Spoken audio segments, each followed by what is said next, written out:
Haleluya. Allah ku maha kuasa. Haleluya. Aku Allah yang maha kuasa, Allah yang kami sembah siang dan malam, Allah yang kami sanjung dan kami tinggikan. Kami bersyukur kepadamu Tuhan. Sepanjang hari Tuhan tolong kami, dan kami ada lagi di sore hari ini di hadirat Tuhan. Kami rindu memuji dan memuliakan, mengagungkan kebesaran-Mu Tuhan. Mari Engkau Allah hadir di tengah-tengah persekutuan kami pada sore hari ini, sehingga setiap kami yang hadir kami diberkati oleh Tuhan. Urapi kami hamba-hamba-Mu yang mengambil bagian dalam melayani pekerjaan-Mu pada sore hari ini Tuhan, sehingga semuanya berjalan atas pimpinan dan kehendak Tuhan. Terpujilah nama-Mu Yesus kekal selama-lamanya. Hamba-Mu yang memainkan alat musik, hamba-Mu yang akan berdiri dan menyampaikan isi hati Tuhan. Urapan Allah turun atas setiap pelayanan hamba-hamba-Mu. Nama-Mu saja yang ditinggikan kekal selama-lamanya. Kami menyerahkan ibadah pada sore hari ini, dari awal hingga akhirnya biarlah jadi di dalam nama Tuhan Yesus Kristus adalah Tuhan dan Juru Selamat kami. Haleluya. Amin.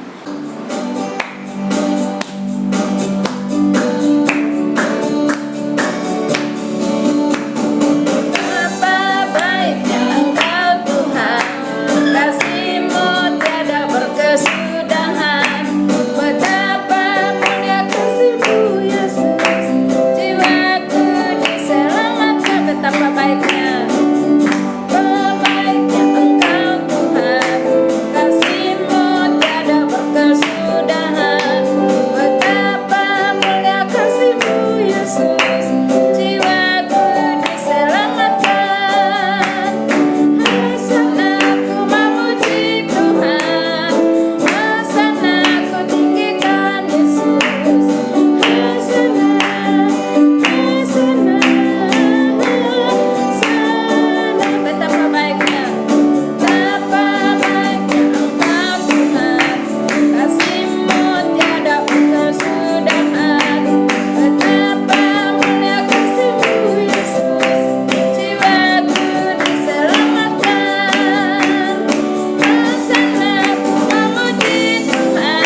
sabdamu, ku rindu firman-Mu, firman Tuhan Yesus yang heran dan berkuasa. Berfirmanlah Tuhan oleh kuasa Roh-Mu, kepadamu kami berserah. Ku rindu sabdamu, ku rindu firman-Mu, ku rindu sabdamu, ku rindu firman-Mu, firman Tuhan Yesus yang heran dan berkuasa. Berfirmanlah Tuhan oleh kuasa Roh-Mu, kepadamu kami berserah. Berfirmanlah, berfirmanlah Tuhan, berfirmanlah, berfirmanlah Tuhan. Roh Kudus urapi hamba-Mu, berfirmanlah, berfirmanlah Tuhan. Ku rindu menikmati sabda. Berfirmanlah, berfirmanlah, berfirmanlah, berfirmanlah Tuhan. Roh Kudus urapi hamba-Mu, berfirmanlah, berfirmanlah Tuhan. Ku rindu menikmati sabda, ku rindu menikmati sabda-Mu, ku rindu menikmati sabda, ku rindu menikmati sabda-Mu. Haleluya. Ku rindu menikmati sabda-Mu. Haleluya.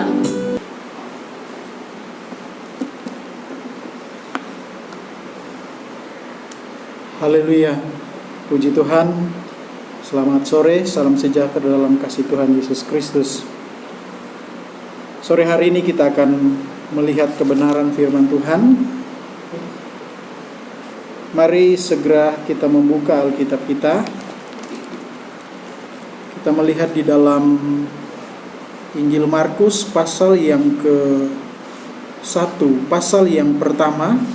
Injil Markus pasal 1 ayat yang ke-40 sampai ayat yang ke-45. Markus pasal 1 ayat 40 sampai ayat yang ke-45. Kalau sudah menemukan, saya akan membacakan ayat ini dengan judul perikop, Yesus menyembuhkan seorang yang sakit kusta. Seorang yang sakit kusta datang kepada Yesus dan sambil berlutut di hadapannya, ia memohon bantuannya. Katanya, "Kalau engkau mau, engkau dapat mentahirkan aku." Ayat 41, maka tergeraklah hatinya oleh belas kasihan, lalu ia mengulurkan tangannya, menjamah orang itu dan berkata kepadanya, "Aku mau, jadilah engkau tahir." 42, ketika itu juga lenyaplah penyakit kusta orang itu, dan ia menjadi tahir. Segera ia menyuruh orang itu pergi dengan peringatan keras. "Ingatlah, janganlah engkau memberitahukan apa-apa tentang hal ini kepada siapapun, tetapi pergilah, perlihatkanlah dirimu kepada imam, dan persembahkanlah untuk pentahiranmu persembahan yang diperintahkan oleh Musa sebagai bukti bagi mereka." Tetapi orang itu pergi memberitahukan peristiwa itu dan menyebarkannya kemana-mana, sehingga Yesus tidak dapat lagi terang-terangan masuk ke dalam kota. Ia tinggal di luar di tempat-tempat yang sepi namun orang terus juga datang kepadanya dari segala penjuru. Puji Tuhan. Saudara-saudara yang dikasihi oleh Tuhan Yesus Kristus, ini adalah merupakan perumpamaan peristiwa, bukan perumpamaan, tetapi ini adalah peristiwa mujizat yang dilakukan oleh Tuhan Yesus kepada seorang yang mengalami sakit kusta. Kalau kita melihat kisah ini, seorang yang sakit kusta datang memohon kepada Yesus untuk disembuhkan dari sakit kusta yang dia alami. Saya percaya kita semua tahu penyakit kusta itu seperti apa. Satu penyakit yang cukup berbahaya dan satu penyakit yang sangat banyak membunuh orang gitu. Nah, di dalam kisah ini seorang yang mengalami penyakit kusta datang kepada Yesus memohon untuk disembuhkan. Dan ayat selanjutnya mengatakan, maka tergeraklah hati Yesus. Tergeraklah hati Yesus untuk menyembuhkan orang ini. Dan kemudian orang ini disembuhkan. Setelah orang ini disembuhkan, Yesus berkata kepada orang ini, jangan beritahukan kepada yang lain. Tetapi dia katakan, pergilah, perlihatkan kepada para imam. Dan persembahkanlah persembahan untuk pentahiran. Tetapi justru orang ini, dia menyebarkan apa yang dilakukan oleh Tuhan Yesus. Artinya kesembuhan yang dia alami, dia ceritakan kepada orang-orang banyak. Maka tersebarlah peristiwa ini dan banyak orang yang mendengar. Nah, dari kisah ini kita dapat melihat, saudara sekalian yang dikasihi Tuhan, bahwa Yesus itu adalah Yesus yang penuh dengan belas kasihan. Yesus itu adalah Yesus yang memiliki kasih yang luar biasa. Ketika orang kusta ini datang kepada Yesus memohon untuk disembuhkan, Yesus mau menyembuhkan orang ini. Yesus mau supaya orang ini sembuh. Kenapa Yesus mau orang ini sembuh? Karena Yesus mau memperlihatkan kepada orang ini bahwa Allah itu adalah Allah yang maha kuasa, Allah yang sanggup menyembuhkan segala sakit penyakit. Sakit penyakit apapun sanggup disembuhkan oleh Tuhan lewat apa yang Yesus lakukan, mujizat yang Yesus lakukan. Tetapi dalam kisah ini kita melihat penyembuhan atau mujizat yang Yesus lakukan adalah mujizat yang dilakukan dengan penuh ketulusan. Karena Yesus melihat orang ini sangat membutuhkan pertolongan Tuhan. Sangat membutuhkan pertolongan Tuhan. Jadi kalau kita perlu pertolongan Tuhan, kita harus datang bertindak kepada Tuhan. Datang kepada Tuhan, kita bertindak, minta pertolongan Tuhan. Dan Tuhan kita adalah Tuhan yang tidak akan membiarkan kita. Nah, orang yang mengalami penyakit kusta ini, dia adalah orang yang baru kali itu bertemu dengan Tuhan Yesus. Saya percaya dia adalah orang yang baru kali itu bertemu dengan Tuhan Yesus. Tetapi mengapa Tuhan Yesus bisa tergerak hatinya dan dia mau menyembuhkan orang ini? Padahal Yesus tidak tahu orang ini seperti apa. Karena di akhir kisah yang kita sudah baca dan kita sudah lihat, Yesus katakan kepada orang ini, jangan beritahukan kepada orang banyak, tetapi justru dia melakukan apa yang Yesus tidak mau, yang Yesus tidak minta. Yesus malah justru minta kepada dia memperlihatkan kesembuhan itu kepada para imam. Dan supaya dia mempersembahkan korban pentahiran sebagai bukti, sebagai ucapan syukur karena dia sudah sembuh. Tetapi justru orang ini memberitahukan kepada orang banyak yang Yesus sama sekali tidak mau hal itu terjadi.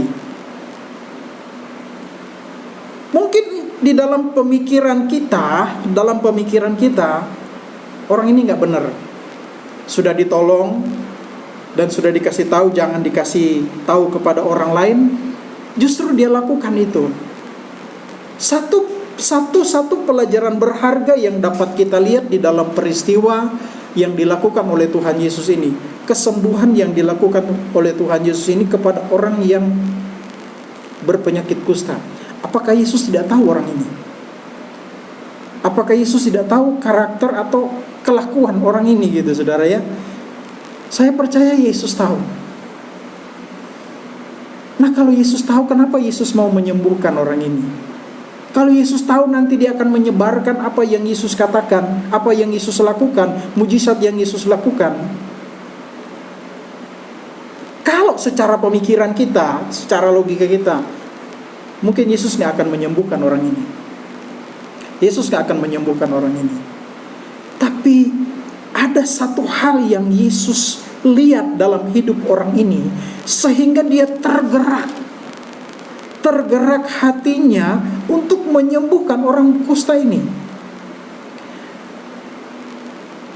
Untuk membuat Yesus tergerak hatinya supaya orang yang memohon pertolongan dari Tuhan itu dapat mengalami pertolongan Tuhan, adalah dia mempunyai satu kesungguhan hati datang kepada Tuhan.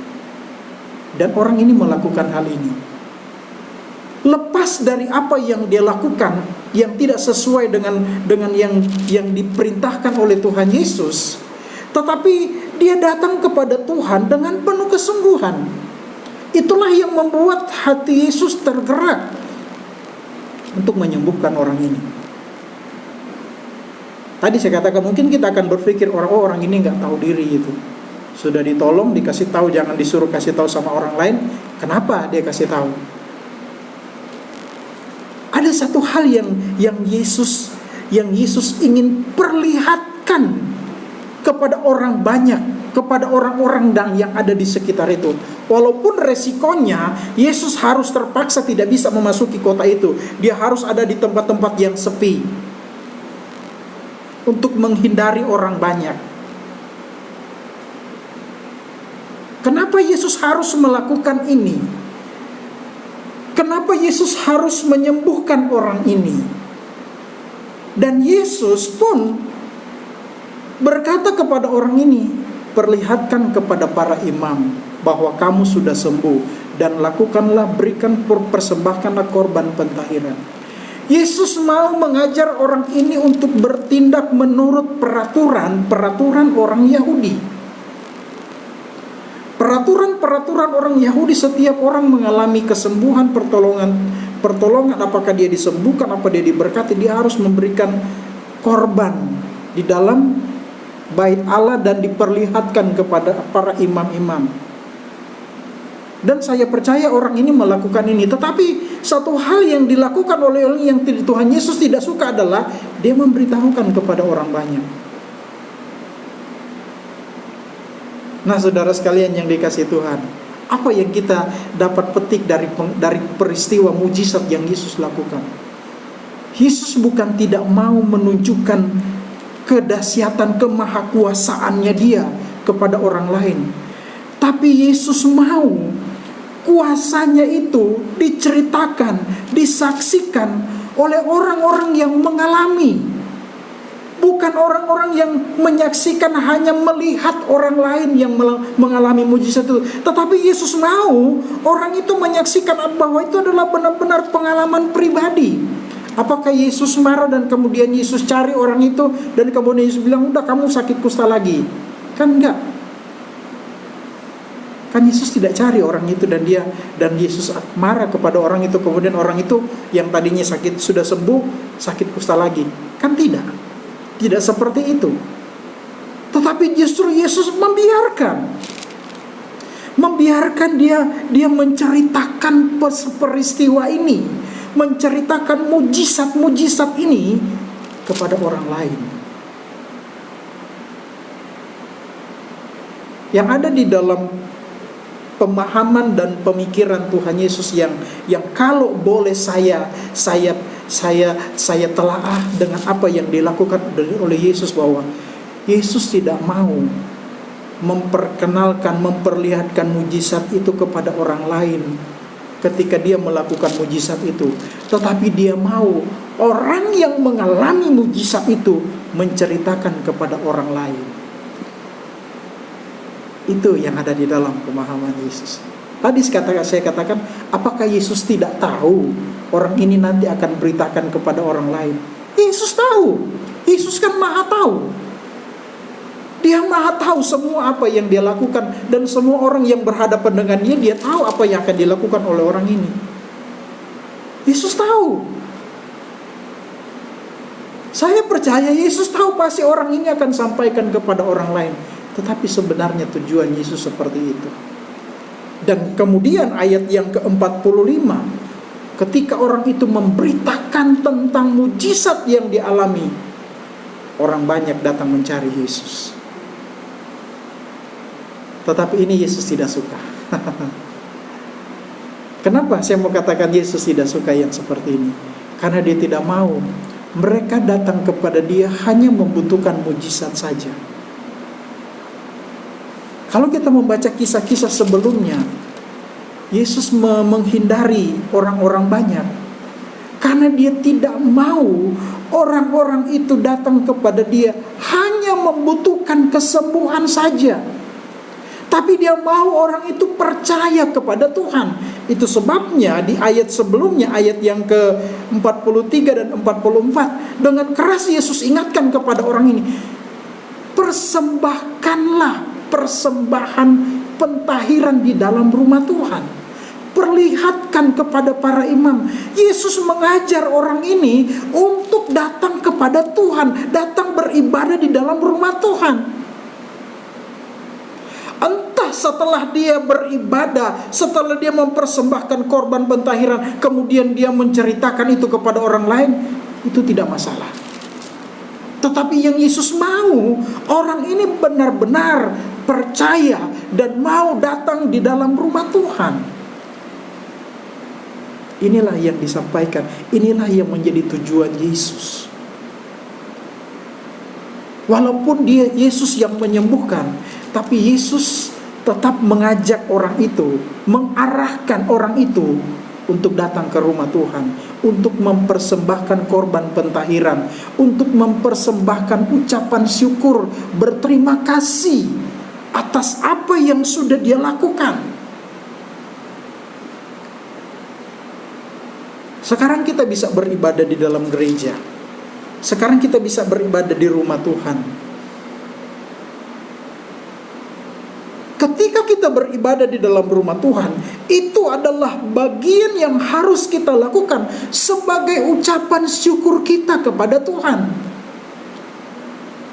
Sebagai rasa syukur kita kepada Tuhan, karena Tuhan sudah menolong kita. Kita datang di dalam rumah Tuhan, kita mempersembahkan syukur kita kepada Tuhan. Apakah kita tidak bisa mempersembahkan syukur kita kepada Tuhan di rumah? Di rumah masing-masing bisa. Kan selama ini ketika kita tidak bisa beribadah di gereja, kita mempersembahkan syukur kita di rumah masing-masing. Karena memang situasi tidak mengizinkan kita ada di dalam rumah Tuhan, di dalam gereja. Tetapi ketika kesempatan itu ada, marilah kita pergunakan itu untuk mempersembahkan syukur kita kepada Tuhan.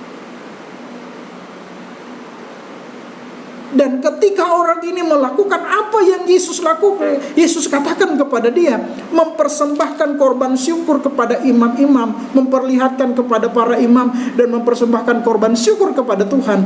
Dia saksikan apa yang dia alami. Dan ternyata itu mempengaruhi banyak orang lain.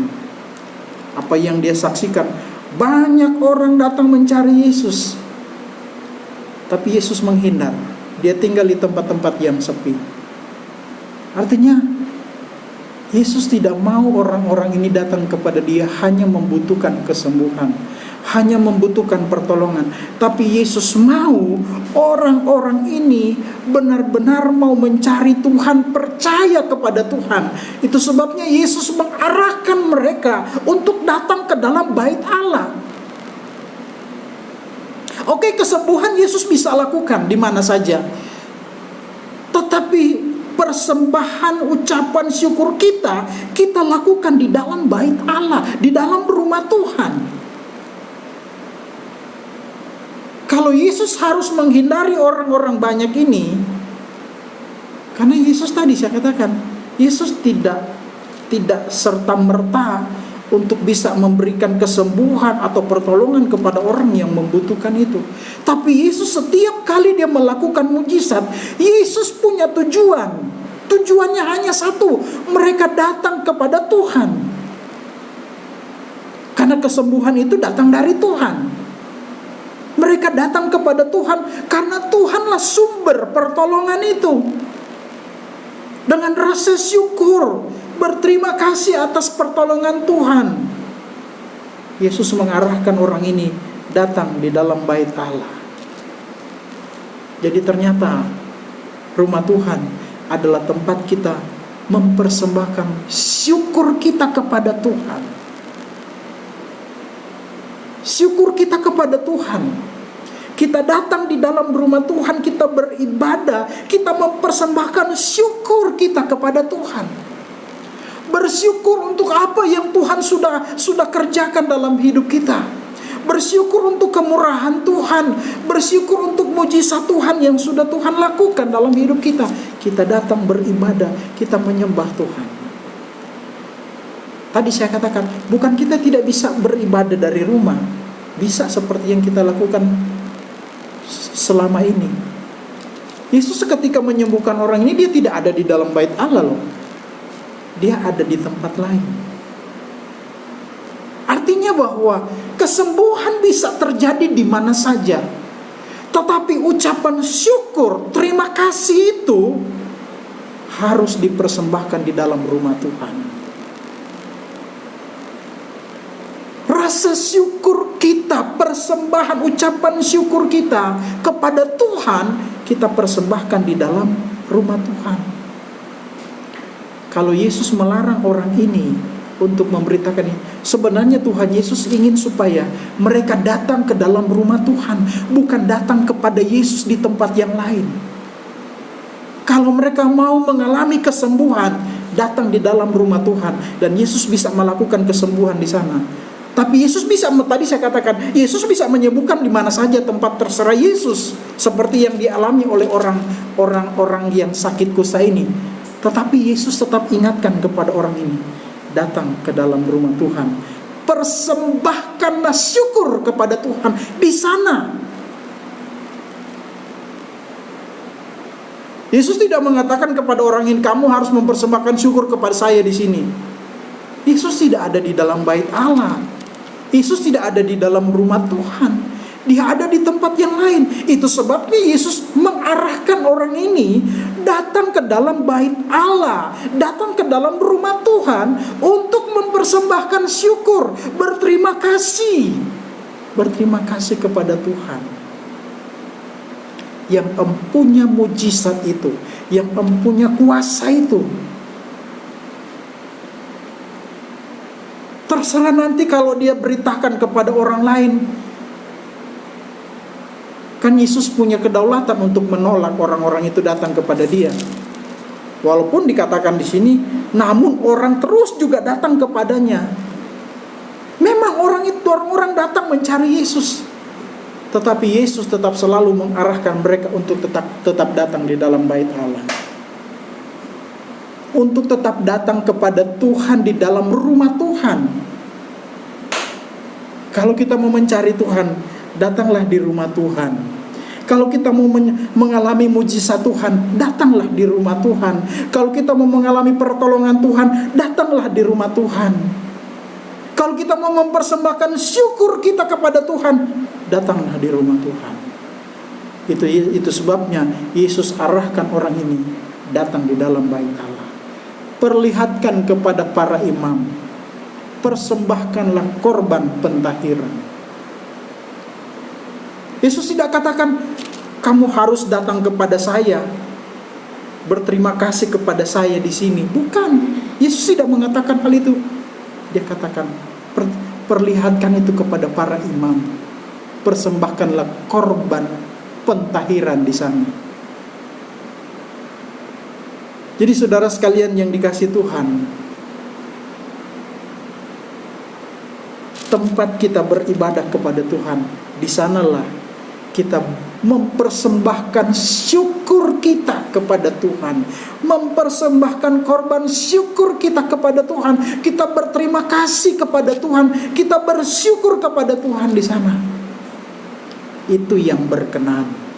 Jadi yang harus kita perhatikan di sini, yang harus kita lakukan di sini adalah sebagai rasa ucapan syukur kita kepada Tuhan. Datanglah di rumah Tuhan. Datanglah beribadah di rumah Tuhan. Persembahkanlah syukur kita kepada Tuhan. Kalau kita selama ini melakukan kebaktian-kebaktian online di rumah, sampai hari ini saya masih membuat rekaman minggu yang lalu untuk ditayangkan di kebaktian online. Karena mungkin ada beberapa jemaat yang tidak bisa hadir. Tetapi sesuatu hal yang lebih indah adalah ketika kita ada di dalam rumah Tuhan. Kita dapat memuji Tuhan, kita dapat beribadah kepada Tuhan.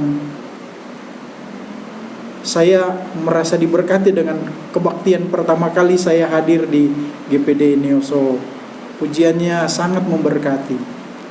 Selama beberapa bulan harus kebaktian dari rumah online. Kadang-kadang kalau kebaktian di rumah itu, ya kalau kami bertiga kebaktian di rumah, kadang-kadang kalau sudah mau ikut kebaktian online itu, ya memuji Tuhan lah, tetapi suasananya beda suasananya.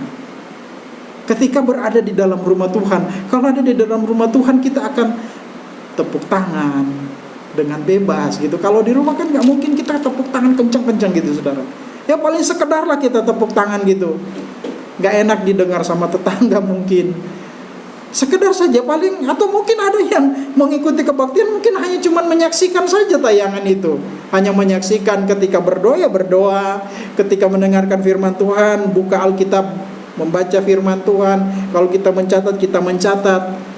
Tapi ketika pujian paling kita cuma lihat aja. Kalaupun kita menyanyi dalam hati gitu. Kadang-kadang seperti itu, saudara. Tetapi beda ketika kita ada di dalam rumah Tuhan.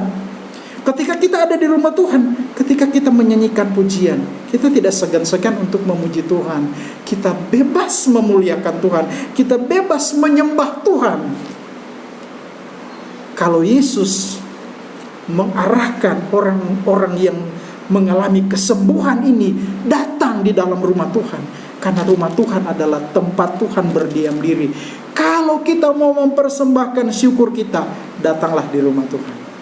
Haleluya. Datanglah di rumah Tuhan. Persembahkanlah syukur kita di sana. Kita akan menyembah Tuhan, kita akan memuji Tuhan dengan penuh sukacita, dengan penuh kebebasan. Hanya ada di dalam rumah Tuhan. Haleluya. Biarlah kesempatan-kesempatan yang sudah diberikan oleh pemerintah kepada kita untuk sudah bisa datang beribadah di rumah Tuhan, mari kita pergunakan dengan sebaik mungkin. Mari kita lakukanlah, kita beribadah di dalam rumah Tuhan dengan penuh sukacita. Dan saya percaya kita akan mengalami hal yang berbeda di saat kita memuji Tuhan di dalam rumah Tuhan. Dan ayat yang ke-45 tadi saya sudah baca. Tetapi orang itu pergi memberitakan peristiwa itu dan menyebarkannya kemana-mana, sehingga Yesus tidak dapat lagi terang-terangan masuk ke dalam kota. Ia tinggal di luar di tempat-tempat yang sepi. Namun orang terus juga datang kepadanya dari segala penjuru. Nah inilah saudara sekalian yang dikasihi Tuhan, yang dinamakan mujizat Tuhan, yang diberitakan, yang disaksikan oleh orang-orang yang mengalami pertolongan Tuhan. Saya percaya orang yang sakit kusta ini, dia benar-benar menceritakan secara mendetail tentang kesembuhan yang dia alami. Dan dia ceritakan siapa yang menyembuhkan. Oh, Yesus. Orang cari Yesus. Kenapa Yesus tetap berada di luar kota, di tempat yang sepi? Dia tidak masuk ke dalam kota karena dia tidak mau orang-orang banyak datang kepadanya, berkerumun kepadanya. Hanya satu tujuan, untuk mengalami kesembuhan saja. Setelah sembuh udah selesai, kan udah sembuh. Yesus tidak mau seperti itu. Yesus tetap mengarahkan orang ini untuk datang di dalam rumah Tuhan. Bersyukurlah di sana, persembahkanlah syukur di sana, di dalam rumah Tuhan. Haleluya. Mari kita selalu melakukan kesempatan-kesempatan ini untuk kita mau mempersembahkan syukur kita kepada Tuhan di dalam rumah Tuhan. Puji Tuhan. Tuhan memberkati kita semua. Biarlah kita tetap terus mempersembahkan syukur kita kepada Tuhan di dalam rumah Tuhan. Haleluya. Puji Tuhan. Tuhan memberkati kita semua sore hari ini. Demikian firman Tuhan yang dapat saya sampaikan sore hari ini. Biarlah kita tetap lebih selalu untuk datang di dalam rumah Tuhan. Terima kasih Tuhan. Kami bersyukur kepadamu saat ini Tuhan. Setelah kami mendengarkan kebenaran firman-Mu Tuhan. Satu hal yang dapat kami alami dan dapat kami terima lewat firman-Mu pada sore hari ini. Tuhan, kami mau selalu datang bersyukur kepadamu Tuhan, mempersembahkan syukur kami di dalam rumah-Mu Tuhan, karena di sanalah kami mengalami Engkau, di sanalah kami mengalami pertolongan Tuhan, di sanalah kami mengalami sukacita Tuhan. Dan di dalam rumah-Mu ini kami mengalami mujizat Tuhan, keberkatan Tuhan kami alami di dalam rumah Tuhan. Terima kasih Tuhan. Kami mau melakukan apa yang Engkau firmankan dalam hidup kami Tuhan. Kami tetap hidup berkenan kepadamu Tuhan. Tetap hidup benar Tuhan. Tuhan tolong kami semua ya Tuhan. Terlebih di hari-hari ini Tuhan. Dalam menghadapi situasi sekarang ini Tuhan. Tuhan berikan kami kemampuan. Tuhan berikan kami kekuatan. Biarlah kami selalu tetap ada di dalam perlindungan Tuhan. Kami ada selalu dalam pertolongan Tuhan. Tuhan tolonglah kami ya Tuhan. Biarlah kami menjalani hari-hari ke depan. Kami tidak merasa khawatir lagi. Kami tidak merasa takut lagi. Karena Engkau bersama dengan kami. Terima kasih Tuhan. Tuhan berkatilah setiap kami sore hari ini. Berkatilah jemaat-Mu ya Tuhan. Jemaat-Mu yang hadir sore hari ini. Berkatilah Tante Yanti, berkatilah Ibu Victoria ya Tuhan. Berkatilah anak-anak-Mu ini ya Tuhan. Tolong mereka, keluarga mereka masing-masing Tuhan pelihara. Tuhan berikan kesehatan, kekuatan selalu Tuhan. Terlebih sidang jemaat Tuhan yang berada di rumah mereka masing-masing saat ini. Tuhan juga menolong mereka. Tuhan juga memelihara, memberkati mereka ya Tuhan. Terima kasih Bapa di dalam sorga. Segala kemuliaan, segala hormat hanya bagi nama-Mu Tuhan. Terima kasih buat firman-Mu bagi kami sore hari ini. Meteraikan firman-Mu di dalam kehidupan kami. Terpujilah nama-Mu Tuhan. Hari-hari ke depan kami tetap serahkan seluruh hidup kami ke dalam tangan-Mu. Kami ada di dalam pemeliharaan-Mu. Kami ada di dalam pimpinan-Mu Tuhan. Terpujilah nama-Mu. Terima kasih Tuhan. Kalau kami sebentar kami akan berpisah dari tempat ini. Kami akan pulang ke rumah kami masing-masing. Tuhan tolong kami, lindungi kami Tuhan. Dalam perjalanan kami pulang, Tuhan pelihara. Jagai kami ya Tuhan. Hindarkan kami dari segala hal-hal yang tidak berkenan. Hindarkan kami dari segala virus-virus yang berbahaya ini. Dan Tuhan, tibahkan di rumah kami masing-masing dengan selamat, tidak kurang suatu apapun. Terpujilah nama-Mu Bapa di dalam sorga. Terima kasih Tuhan. Sidang jemaat Tuhan, marilah kita pulang. Bawalah berkat daripada Allah Bapa, cinta dan kasih sayang daripada Tuhan Yesus Kristus, pimpinan penghentaran serta persekutuan dari Allah Roh Kudus akan menyertai kita mulai saat ini, besok sampai selama-lamanya, sampai Tuhan Yesus datang kembali. Kita terima berkat ini dalam nama Tuhan Yesus Kristus. Yang percaya bersama-sama kita berkata, amin. Puji Tuhan. Selamat sore, Tuhan memberkati kita semua.